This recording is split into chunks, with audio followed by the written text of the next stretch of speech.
வணக்கம். இன்றைய முக்கிய செய்திகள். அண்ணன் ஏதோ தொகுதி வரும் மாநாட்டில் மகா அறிவிப்பு. சஸ்பென்ஸ் வைத்த சீமான், ஆர்வத்தில் தம்பிகள். 2026 சட்டமன்ற தேர்தலை எதிர்கொள்ள நாம் தமிழர் கட்சி இப்போது தயாராகி வரும் நிலையில் அக்கட்சியின் ஒருங்கிணைப்பாளர் சீமான் தனது தேர்தல் களம் குறித்து முக்கிய தகவல்களை வெளியிட்டுள்ளார். வரும் சட்டமன்ற தேர்தல் தான் எந்த தொகுதியில் போட்டியிடப் போகிறேன் என்பதை கட்சியின் மாநில மாநாட்டில் அதிகாரப்பூர்வமாக அறிவிக்க உள்ளதாக அவர் தெரிவித்துள்ளார்.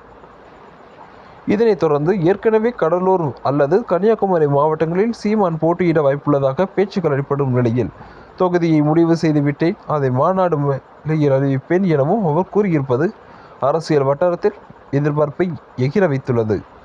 கூட்டணி இல்லாமல் தனித்து போட்டியிடும் நாம் தமிழர் கட்சி இந்த முறை சீமானை ஒரு வலுவான தொகுதியில் களமிறக்கி மிகப்பெரிய வெற்றியை பதிவு செய்ய திட்டமிட்டுள்ளது என்பது குறிப்பிடத்தக்கது. இந்த முறையாவது சீமான் தன்னுடைய கனவான அந்த முதல்வர் பட்டத்தை முதல்வர் என்ற அந்த அரியணையில் ஏறுவாரா? பொறுத்திருந்து களத்தில் காண்போம். தங்களுடைய கருத்துக்களை கமெண்ட் பாக்ஸில் பதிவிடுங்கள். இது போன்ற உண்மை செய்திகளை குறித்து தெரிந்து கொள்ள நமது நியூஸில் எதிர்கள். நன்றி. மீண்டும் சந்திப்போம்.